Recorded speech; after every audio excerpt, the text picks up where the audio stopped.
suis de la rive sud de Québec, de Saint-Romuald précisément. J'ai grandi là, sur la rive sud.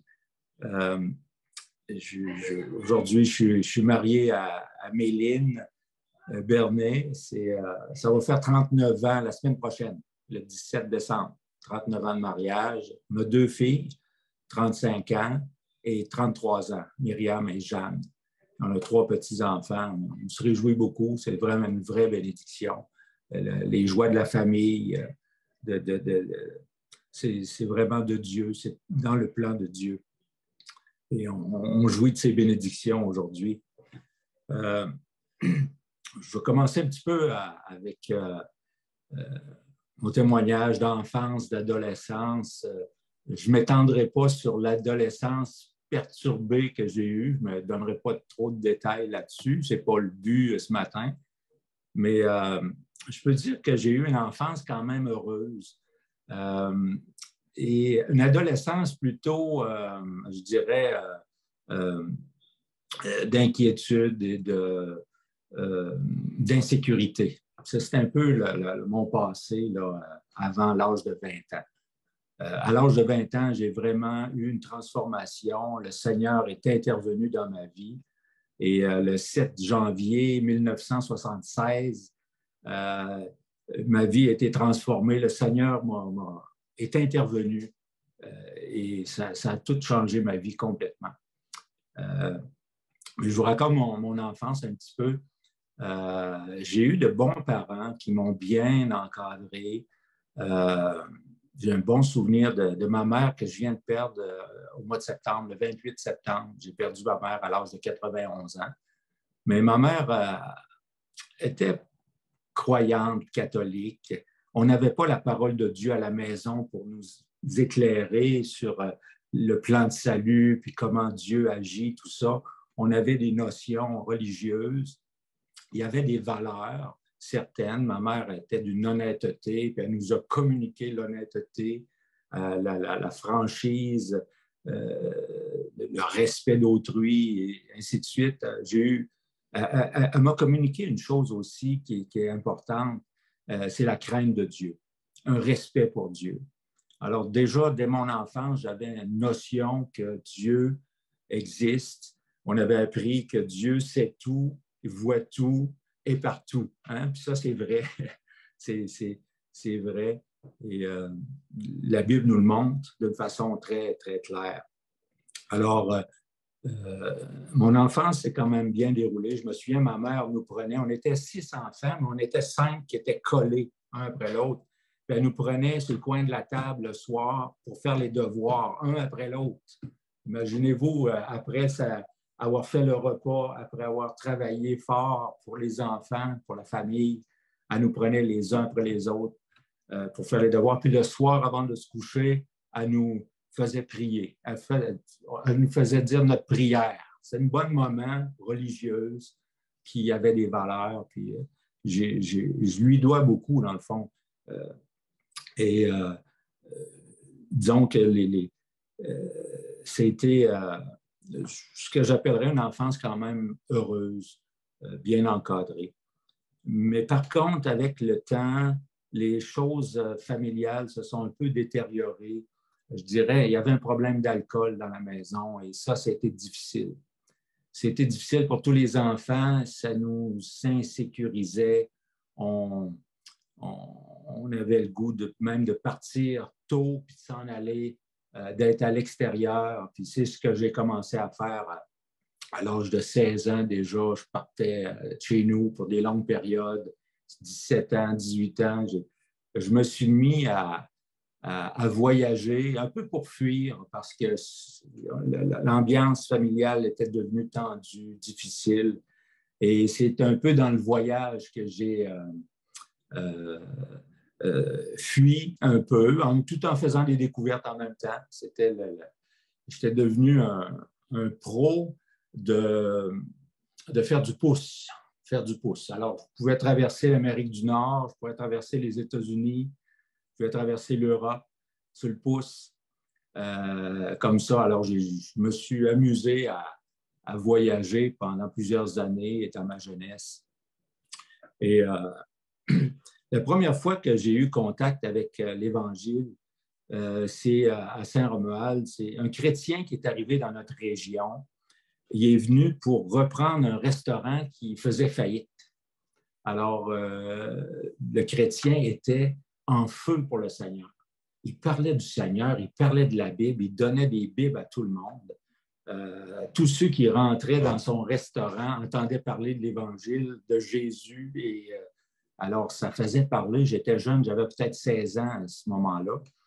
Et puis, ça se parlait beaucoup. Une petite ville comme Saint-Romuald, dans le temps, écoutez, les jeunes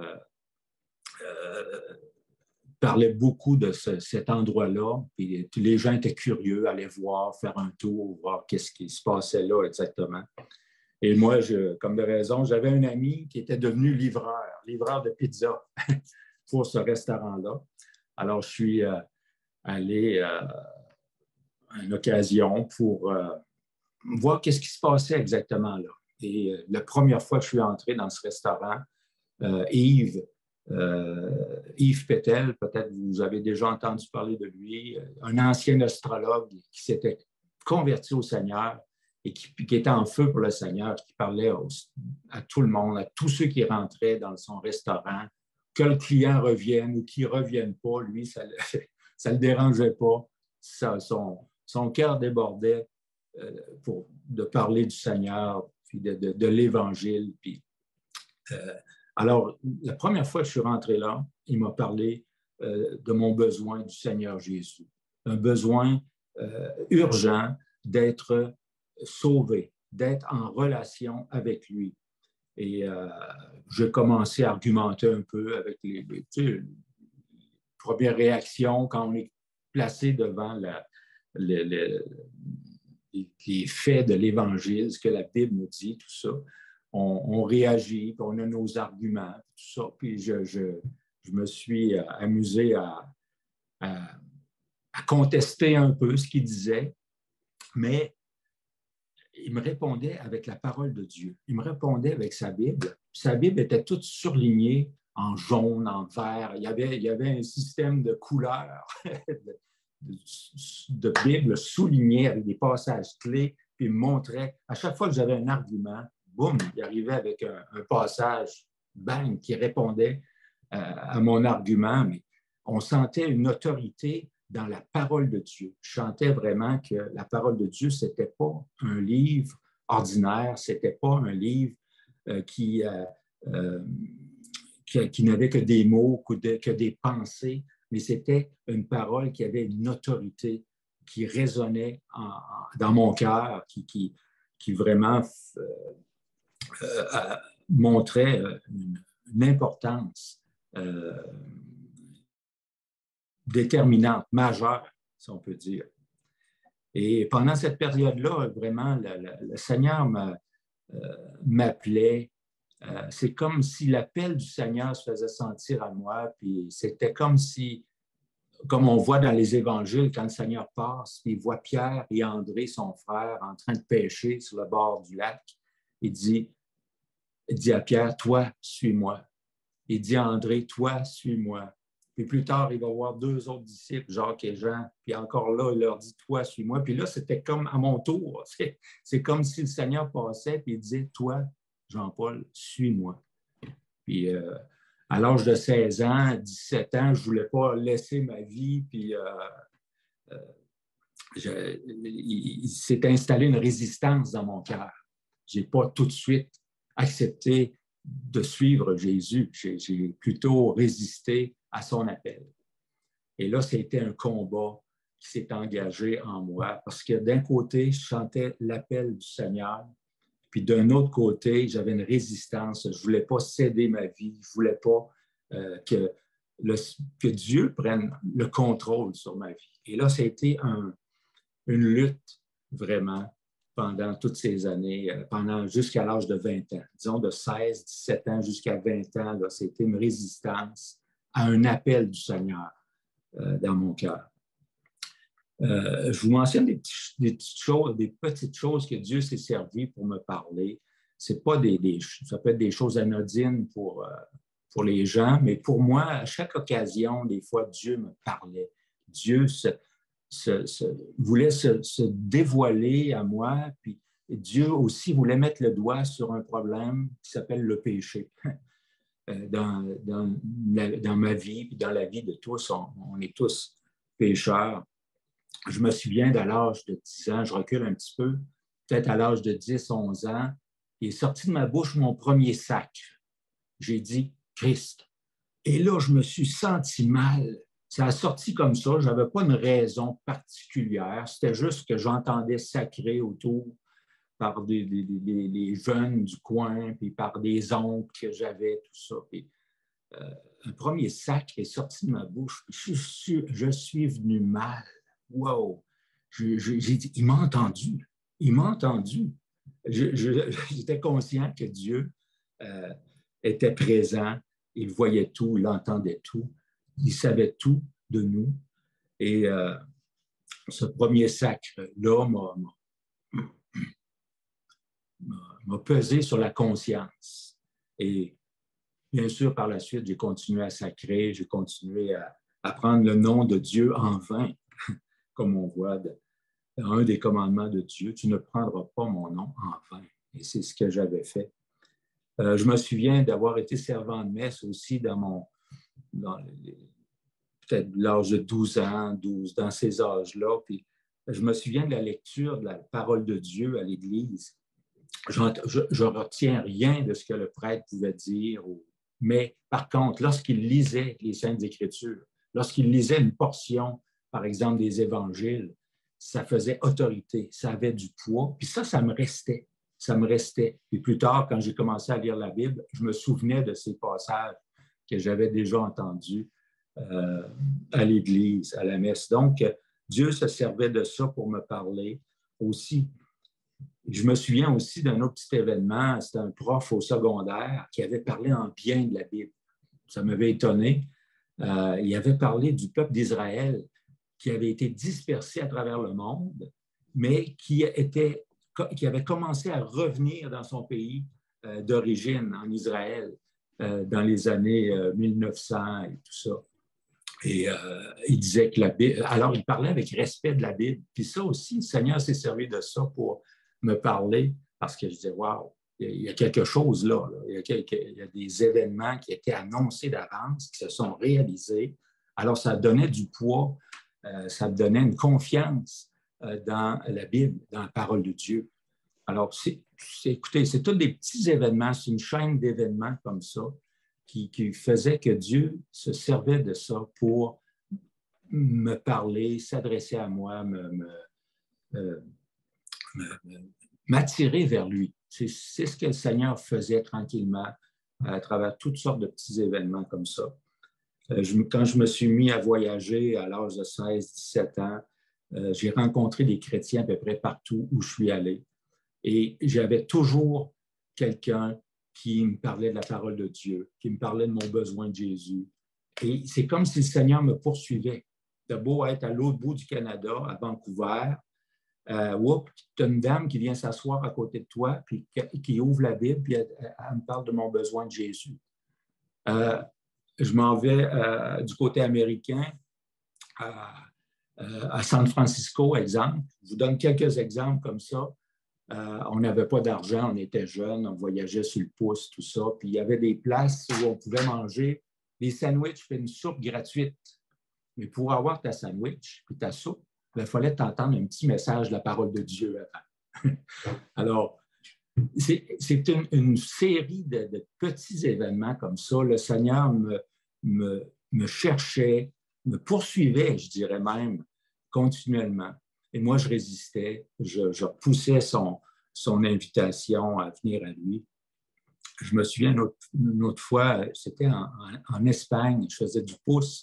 Et là, il y a deux matelots de la marine espagnole qui m'embarquent.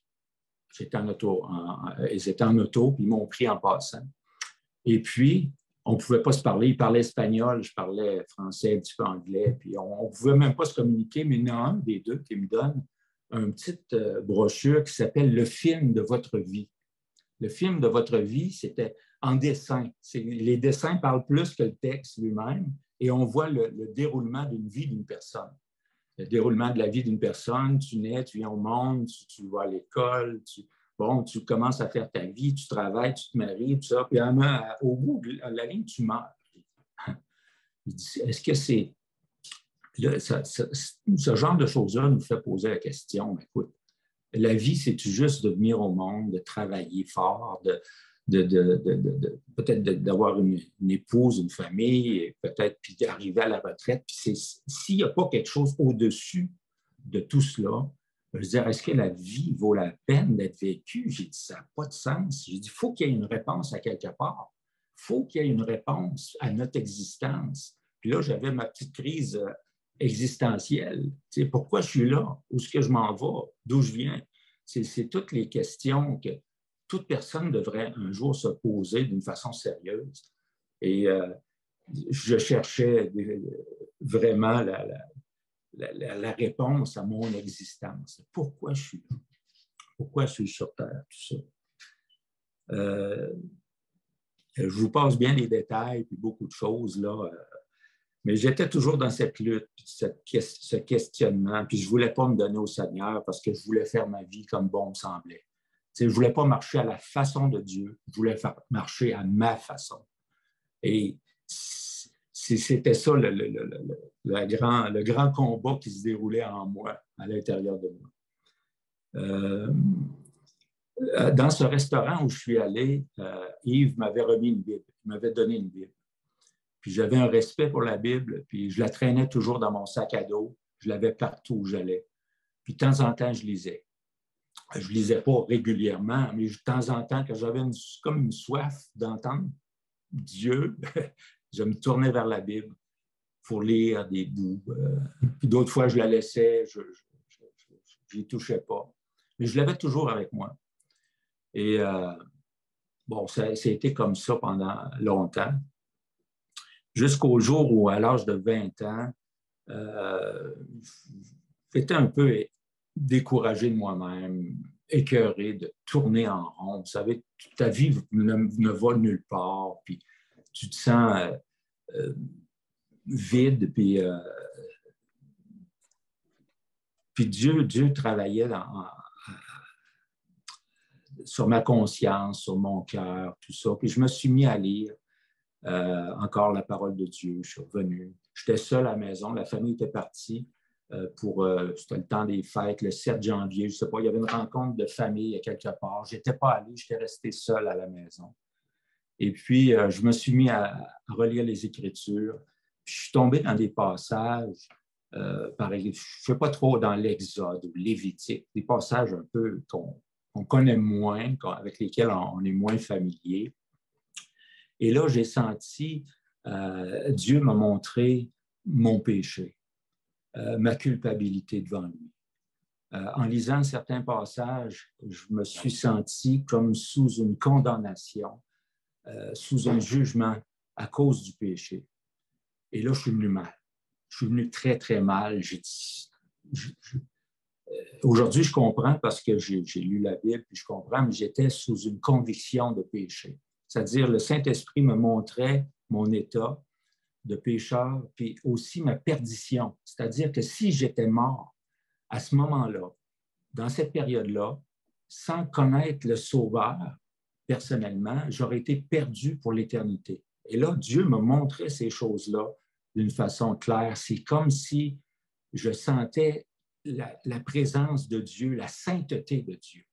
Et là, je sentais mon péché. C'est comme s'il y avait un immense fossé entre moi et lui. Lui, sa sainteté, sa pureté parfaite, et moi, la souillure du péché en moi. Et là, je me suis senti très mal. Et je me suis mis à genoux sur le bord de mon lit. C'était le 7 janvier 1976. Et là, j'ai dit, Seigneur, dans mes mots, je ne me souviens plus exactement les mots que j'ai utilisés, mais j'ai dit, Seigneur, là, j'arrive au bout, je te donne tout. Prends tout, Seigneur. Je te donne ma vie, tu m'appelles à te suivre, je vais te suivre. Je te remets tout. qu'importe ce que diront les amis, qu'importe ce que diront la famille ou quoi que ce soit, je veux devenir ton disciple. Prends-moi, Seigneur. Et ce soir-là, je me suis endormi. J'ai bien dormi, mais c'est le lendemain matin. Le lendemain matin, je me suis levé avec une joie dans mon cœur, une certitude du salut. Je savais à ce moment-là que mes péchés étaient pardonnés. Je savais que le Seigneur était venu en moi faire sa demeure en moi. Il y a un passage qui m'avait beaucoup touché, puis je l'ai réalisé. C'est dans Jean 14, au verset 23. Le Seigneur Jésus dit, « Si quelqu'un m'aime, il gardera ma parole, et mon Père l'aimera. Nous viendrons vers lui et nous établirons domicile chez lui. » Et là, je voyais, j'avais cru à l'existence de Dieu, mais Dieu n'était pas encore venu faire sa demeure en moi, mais là, c'était fait. Là, je savais que le Seigneur était en moi maintenant. Le Père, le Fils et le Saint-Esprit aussi. Pasteur, je comprends que Dieu, Père, Fils, Saint-Esprit vient habiter le croyant. Et à partir de là, ma vie a complètement changé. Je comprenais d'où je venais, pourquoi j'étais là, où je m'en allais. Les choses devenaient claires. Tout devenait clair pour moi à ce moment-là. Et le Seigneur a pris ma vie. Et depuis ce temps-là, ça fait quand même plusieurs années, là, en 1976. Ça fait 40 quelques années que je connais le Seigneur.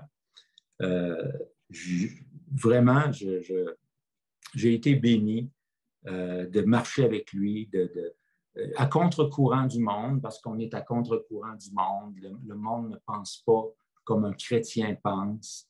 Le chrétien se laisse guider par la volonté de Dieu, par la parole de Dieu. On va à contresens du monde, mais c'est un autre passage qui m'a touché, c'est en Marc 8. C'était tous des passages qui me parlaient fort et que je comprends mieux aujourd'hui. Dans Marc 8, 38, je vais vous le lire. C'est le Seigneur à nouveau qui parle. Il dit, en effet, celui qui aura honte de moi et de mes paroles au milieu de cette génération adultère et pécheresse, le Fils de l'homme aura aussi honte de lui quand il viendra dans la gloire de son Père avec les saints anges. Alors, ça me parlait fort, ça aussi, avant que je me donne au Seigneur. Et c'était un appel à prendre position. Vraiment, ce passage-là, celui qui aura honte de moi et de mes paroles au milieu de cette génération adultère et pécheresse, le Fils de l'homme aura honte de lui quand il viendra dans la gloire de son Père. Il y a un appel à prendre une position et se ranger du côté du Seigneur Jésus dans ça. Et c'est ce qu'on fait lorsqu'on se tourne vers lui, on prend position pour lui, on se range vers lui. On règle la question de nos péchés, un, devant Dieu, un Dieu saint, puis deux, on prend position pour lui, pour vivre pour lui et pour sa gloire. Et écoutez, je suis bref dans ce que je vous dis ce matin. Je ne veux pas aller dans trop de détails, mais je veux rester à l'essentiel. Aujourd'hui, j'ai une certitude, je l'ai depuis ce temps-là, depuis l'âge de 20 ans, j'ai une certitude face à l'éternité. Je sais que si je meurs maintenant, je sais que je m'en vais dans la présence de Dieu.